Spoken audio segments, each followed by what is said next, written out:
अपनी उम्र एक लगाई उसमें, फिर आपको रोमांस टूटा, आपको लगा नहीं ऐसा तो नहीं हो सकता, तो उसका एक रिएक्शन आता है कि इमोशनल इंसान के ऊपर, और इंसान समझता है नहीं, ये जो उसके अंदर, उसको अंदर कम हिम्मती का बायस भी बनता है, और इंसान कहता है कि नहीं ये तो काम होने वाला ही नहीं है। यही चीज़ कोई इंटेलेक्चुअलाइज भी तो कर सकता है, कोई एक ऐसा जहन जो कि थोड़ा सा इंटेलेक्चुअल हो, जहीन हो, वो तो इमोशंस का प्रॉब्लम नहीं होगा उसका। वो जो ताबीर की गलती वाला आपने हवाला दिया, वो इसको इंटेलेक्चुअलाइज कैसे करेगा इसी चीज़ को? बहुत आसान है ना। देखें, वैसे भी जब आप इंटेलेक्चुअल नीड्स की बात करेंगे तो ये तो आदमी की ज़रूरत है उज़्र गुनाह तराशना। ये तो पूरा जो है ना सूरह अनाम में यानी ये पूरा एक वो बताया गया है कि होता कैसे है। खैर हम तो यही कहेंगे चलें एक आदमी ये काम करता है, लेकिन उसमें ये बताया गया कि वो शैतान भी उसकी मदद कर रहा होता है।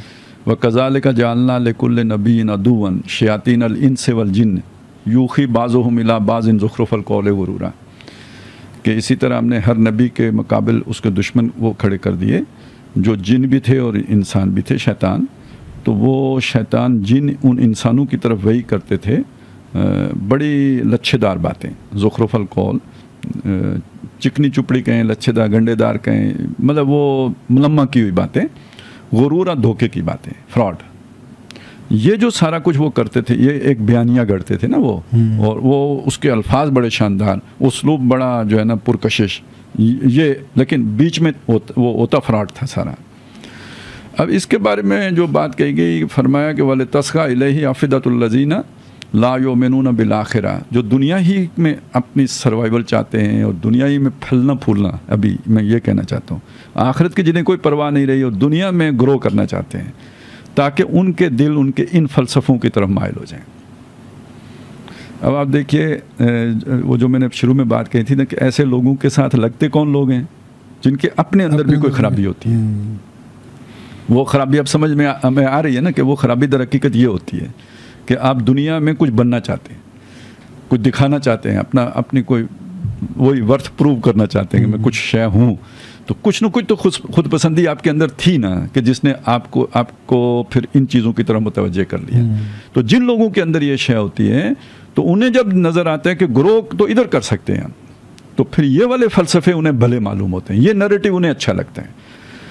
अब आप सोचें कि एक तरफ वो कशमकश है, कांटों पर ज़िंदगी बसर करना है, फूलों की सेज नहीं है, ज़िंदगी अजीरन है, हर तरफ तकलीफ़ें हैं, उस दूसरे का ये कंफर्ट है। तो जिस लेवल पे जाके आप हिम्मत हारेंगे और उधर आपके सामने ये एक बयानिया, एक फ़लसफ़ा, एक पूरा जो है ना मुलम्मा किया हुआ एक पूरा जो है ना नैरेटिव आ जाएगा, तो आपको ये लगेगा यार मैं पागल था जो इससे पहले जो कुछ करता रहा हूँ, ये है असल शय। तो आप अक्सर ऐसे लोगों को देखेंगे भी कि वो कहेंगे यार जब ये चीज़ सामने आई तो ये है असल दीन और ये है बेहतरीन बात, और इसके तो आस पास भी कोई नहीं है ना, ये तो बहुत आलिश है। तो वाले तस्खा इलैहि आफिदतुल लज़ीना ला युमिनूना बिल आखिरा, ये इतनी बात नहीं कही, और भी है वाले यरज़ाहु, ताकि वो लोग उस बात पर जो वो कर रहे हैं, ये जो यू टर्न लिया है, इस पर मुतमईन भी हो जाएं। ये शैतान की ख्वाहिश है, क्योंकि अगर इनके अंदर इत्मीनान नहीं पैदा होगा तो ये सर्च करेंगे, इनके वो सेटिस्फेक्शन नहीं हुई तो उसके लिए ये अभी आगे पीछे देखेंगे, तो इनको राज़ी करना है ना, ताकि ये इस पर मुतमईन हो जाएं।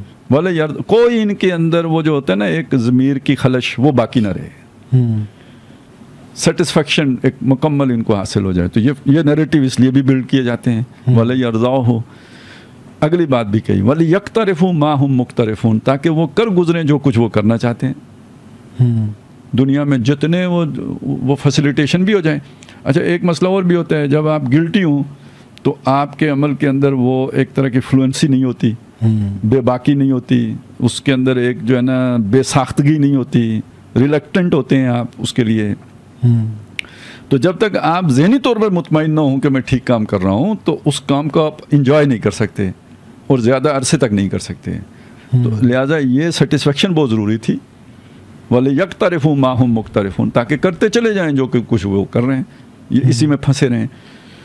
तो अब आप देखिए कि अल्लाह ताला ने उन्हें इसमें क्यों फंसाया, इसलिए कि वो इर्तिदाद बातनी का शिकार हुए, अल्लाह नाराज़ हुआ तो फिर ये एक शैतानी फंदा था जो माशरे में मौजूद था, ये इसमें अल्लाह ताला ने उनको गिरफ्तार कर दिया। सही। अब इनकी वापसी मुमकिन नहीं हो सकती क्योंकि वल यरज़ाहु, ये इस पर राज़ी हो गए हैं। किसी पे फिर और भी यानी वो माल और औलाद भी उनको फिर अल्लाह वाफिर दे देगा, उसी में फंस के रह जाएंगे। तो सूरह तौबा में 2 जगहों पे ये मजमून आया है कि इनको जो माल और औलाद हमने दिए ये आपको ताज्जुब में ना डाले, ये तो इसलिए दिए ताकि इनकी जान निकले इसी हाल में कि ये काफिर यूँ। तो खालसा ये जो राज़ी होने की बात की आपने कि ताकि इसमें ये राज़ी हो जाए, ये तो तभी हो सकता है कि इंसान जिस लेवल पर खड़ा है, लेवल ऑफ कॉन्शियसनेस पे खड़ा है, तो वो वहाँ तक उसकी नीड्स ग्रेटिफाई हो जाए। यानी अगर एक बंदा है जो अपने आप को, जो अपने पिछले प्रोग्राम में भी जिसको हाईलाइट किया था कि वो अपने वजूद को इस हैवानी वजूद तक महदूद नहीं रखता, वो अपने आप को उस आफाकी हकीकत तक ले जाता है अपने आप को, जो रूह उसका रूहानी वजूद है, तो फिर तो उसका होराइज़न ही चेंज हो जाता है, तो वर्ल्ड व्यू चेंज हो जाता है उसका। तो अब वो जो आपने गिल्ट कहा था वो तो उसके अंदर रहेगा ना, जिसके अंदर वो जिस्मानी नीड तो ग्रेटिफाई हो रही है लेकिन रूहानी नहीं हो रही। ठीक है। तो अब इसका मतलब है फिर वो जो वाले यार ज़ौ वाला बात है, इसका मतलब कि वो फिर उसको वो उस लेवल पर लेकर आएगा शैतान उसको। ये देखे ना, ये जितनी भी आपका पोटेंशियल जिसको रूह का दफन कहोदा ना कह देते हैं, पोटेंशियल जिसे आपने कहा था ना, ये इसे ग्रो करने का मौका मिले तो ये अपने असल पे कायम रहता है ना, तकदीर अपनी जगह पे बरकरार रहती है। जब आप इसे कैप कर देते हैं किसी भी जगह पे जाके, तो थोड़े अरसे के बाद ये ज़ाया हो जाता है। वो कैपेबिलिटी आपकी जो है ना सुन्न हो जाती है, या वो जो है ना करप्ट हो जाती है। अब आपके अंदर वो सलाहियत ही नहीं रहती है कि आप अगली बात समझ सकें, वो विजन ही नहीं रहता है। ये बल्कि इसी सूरह नाम में ये भी आता है ना कि वह नुक़ल्लिबु अफ़िदतहुम व अब्सारहुम, हम उनके दिल और आँखें उलट देते हैं।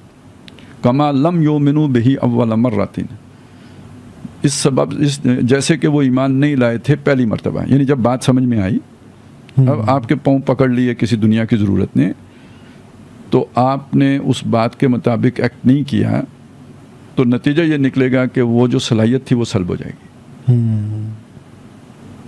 तो ये तो फिजिकली भी होता है ना, आँख अगर आप बंद करके रखें एक अरसे तक तो हो सकता है खोलें तो नज़र ही कुछ ना है। जोड़ों के साथ तो अक्सर होता है कि वो अगर आप मुसलसल हरकत ना देते रहें तो वो जोड़ जो है ना उधर ही एक ही जगह पे वो पक जाएंगे। तो यही इंसान के दीगर पोटेंशियल के साथ भी होते हैं। सही। और जैसे हमने टुंड मुंड कहा था ना, तो वो टुंड मुंड उधर ही रह जाएगा, फिर वो आगे नहीं बढ़ेगा।